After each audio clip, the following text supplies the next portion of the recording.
पूरी दुनिया की बेहूदगी तुम्हारे घरों में फुदकने की कोशिश करेगी। पढ़ने ना देना इन्हें, इस्लामी तर्ज जिंदगी को आगे रखना। दुकान पर इस्लामी लिबास नन्ही नन्ही बच्चियों का पड़ा होगा, ए ना बका ओ वका, ये बुरके की सूचनी लेके कहेगी ये तो पुराने डिजाइन का, दूसरा दिखा दूसरा दिखा। ना बाबू, दिमाग से नहीं, दिमाग से मेरे दिल से फैसला न करियो, अपनी सलाहियतों से फैसला करियो और अपने फैसले में अल्लाह की मदद को शामिल हाथ रखियो। बेटी कंधे से सर लगा के इतनी सी सो रही है, फटा कटा हुआ लिबास। वो दुकानदार क्या करे, अब भी ना इसको सोने दो, बस यूं करके कमर पे लगा लो, इसको अंदाजा पता लग जाएगा, 19-20 वापिस हो जाएगा। यूं कमर के बच्ची को लिबास लगाया, न बोल सके न समझ सके न जवाब दे सके, उसने यूं अपनी कमर को गड़ाई ली। हाय ये क्या हो गया। दूसरी मर्द, बेटा जरा सीधा होना, सुबह सीधा होना। उसने उस लिबास को देखा और यूं करके बाप को देखा, अब्बा तू खूंखार भेड़िया है कि मेरा बाप है, ये फैसला तू कर रहा है। सीना खुला हुआ, बाजू कोई नहीं, पजामे का कपड़ा कोई नहीं, ये फैसला तू कर रहा है। इसने दुकान में, एसी वाली दुकान में रोना शुरू कर दिया। अब्बा बाहर लेके आए, कोई कह रहा पानी पिला दो, कोई कह रहा चोटी तो नहीं काट गई, कोई कह रहा क्या बात है इसका सर मल दो। बाप भूखे मार मार के बटन खोल रहे हैं, वो चुप नहीं होती, फिर यूं अपने बाप से यूं लगी और हिचकियों से रो रही। फिर कपड़े पूरे नहीं आए, माँ ने पहनाए, दादी ने टांगों में लेके यूं करके बाप ने बटन बांधे, फिर रो रो के बाहर निकल गई और कह रही अब्बा अल्लाह के वास्ते इस फटे लिबास की मुझे पहचान ना करवा, मैं रो रही हूँ, हाथ पैर मार रही हूँ, तुम्हारी मिन्नतें कर रही हूँ, ये खुला लिबास मुझे ना पहना।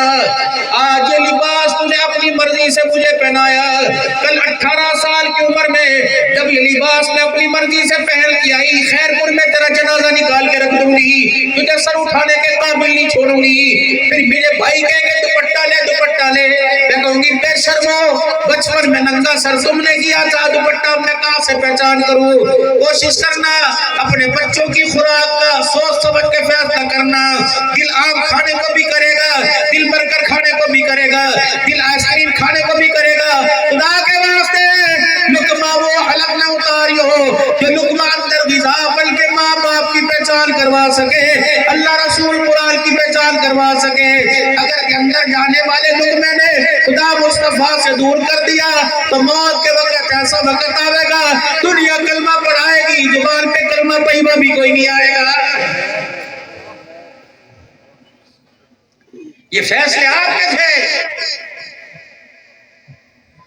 बस आखिरी बातों में 2 बात करके जा रहा। अल्लाह ने मस्जिद बिलाल दी, बहुत ही कह दो सुभान अल्लाह। सारी नमाज इलाके वाले यहाँ पढ़ो, हर मस्जिद खा के नमाज पढ़ो, लेकिन घर जाके 24 घंटों में मुसल्ला बिछा कर थोड़ी देर उसमें बैठ जाया करो और अपने छोटे छोटे पोते दोतों को, बच्चों को मुतवज्जे किया करो। मासूम बच्चे बाप की ठोड़ी पकड़ के, बाबा क्या कर रहे, यहाँ क्यों बैठे हैं, बेटों को बता देना दुकान पे बैठा था, तुमने क्यों नहीं पूछा। और मैं तुम्हें बताऊं, दुकान पे बैठता हूं तो माल मिलता है, जब मुसल्ले पे बंदा बैठे तो बैठने वालों को खुदा मिल जाता है। थोड़ी देर अपने घर में पुराने पास खोल के बैठा करो, पढ़ना आवे या ना आवे अलग बात है। थोड़ी देर पुराने पाग लेके उसे चूम भी लिया करो, उसे सीने से लगा लिया करो, उसे आंखों पर भी लगा लिया करो। आपकी बेटी, आपका बेटा पूछेगा बाबा क्या कर रहे हैं, तो बेटे जो इतना बड़ा स्कूल का बस्ता, इतना बड़ा स्कूल का बस्ता तू अपनी कमर पर बांध के जावे, इस बस्ते को, इस तालीम को पढ़ेंगे तो दुनिया की कामयाबी मिलेगी, और ये तालीम जो मेरे हाथ में किताब है इस पे अमल करेंगे तो दुनिया आखिरत की कामयाबी मिलेगी। इस इल्म को पढ़ेंगे माल मिलेगा, इस इल्म को पढ़ेंगे खुदा भी मिलेगा, मुस्तफा भी मिलेगा। ये पहचान आपने करवानी है, वरना मेरे बच्चों ऐसा वक्त आने वाला है हम कब्रों में चले गए, इतने बड़े पुराने पाक के सिपारे यहाँ पड़े होंगे, बाबा जी रेडी वाला उठा के ले जाएगा, छाबड़ी वाला ले जाएगा, आइसक्रीम मूंगफली वाला पड़ने लग जाएगा, بیٹے کو یوں اٹھا کے دیں گے یوں، میں نہیں پڑھا ہوا، نہ مرادی نہیں، جب زندہ تھے تو پچھلوں کی فکر کرتے رہے، جب مر گئے تو پچھلے ہمارے فکر کر رہے ہیں، اتنا بڑا پرچہ ہاتھ میں آئے گا۔ ایسالے صاحب کلام بخشو جی، عبد الحنان کا باپ مرا، محمد رفیق نے قرآن پڑھا، حافظ صدیق نے 2 قرآن پڑھے، اور جامی صاحب نے 1000 مرتبہ پڑھا۔ میں نے کہا باپ کس کا مرا، کیس کا مرا؟ میں نے کہا بے شرما 28 پرچے میں نام لکھے، کسی بیٹے کا نام ہی نہیں آیا۔ سارا جہان خیر کو ٹامنے والا 10 قرآن پاک پڑھ کے ثواب پہنچاتا، گھر کے اندر بیٹی یا بیٹا 3 مرتبہ کو اللہ پڑھ کے خدا کو رو کے دکھاتا۔ رب اکبر کی قسم ہے، اس سورت کے اندر اتنی پاور ہے، پڑھنے والے کی زبان ہلتی، آنکھ سے آنسو نکلتا، اللہ اس کے باپ کو قبر سے اٹھا کر جنت الفردوس کے اندر پہنچا دیتا۔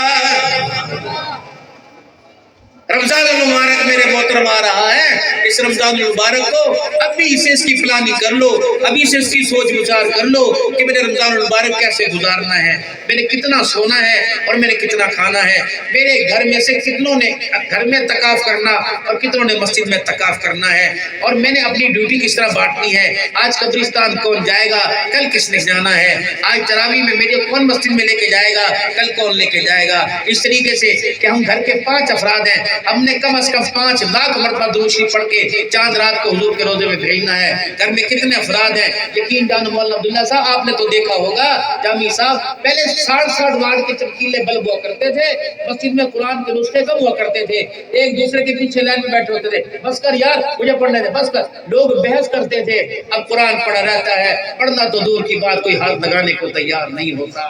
27ویں رات کو تیرے کتنے ختم ہوئے، تو بتا کتنے، تیرے کتنے ہوئے؟ خدا کی قسم یہ ان پڑھ جو اٹک کے پڑھنے والے بھی 10 قرآن پڑھ لیتے تھے، اب تو حافظ قرآن کو بھی قرآن پڑھنا نصیب نہیں ہوتا۔ یہ ترقی کی، ایسی ترقی پر تو خدا کی لعنت آ رہی ہے۔ اللہ کے دربار میں اپنے گناہوں سے معافی مانگیں اور اپنی زندگی کو سنواریں۔ اس قابل تو بنا لے، اگر 1 کنال کے مکان میں تیرے وجود کو سکون ملے، اللہ اور اس کے رسول کو اتنا تو بنا لے کہ قبر کے 5 فٹ کے مکان میں بھی ہمیں سکون نصیب ہو جائے۔ اللہ کے دربار میں اپنے گناہوں سے معافی مانگو، 3 مرتبہ کہو یا اللہ میری توبہ، یا اللہ میری توبہ، یا اللہ میری توبہ۔ اتنی سی بات تھی، سارے گناہ معاف ہو گئے۔ اپنی زندگی کو حضور اکرم صلی اللہ علیہ وسلم کے قدموں میں ڈالا، کردار میں، صورت میں، سیرت میں، گفتار میں، ماحول میں اللہ کے نبی کیا پیغام دے گئے، سب سے بڑے اللہ کے نبی خیر خواہ ہمیں کیا پیغام دے؟ 5 وقت کی نماز اور رزق حلال کی کوشش کرو۔ ان 2 عملوں کے اندر اتنی پاور ہے، چھوٹے موٹے گناہ ان 2 عملوں کی وجہ سے سارے چھوٹ جائیں گے۔ پھر کریں گے انشاءاللہ تعالیٰ کوشش میرے بھائی۔ اب سارا مجمع بیٹھا رہے گا کہ اٹھا رہے گا؟ اللہ آپ کے مال جان برکت عطا فرمائے۔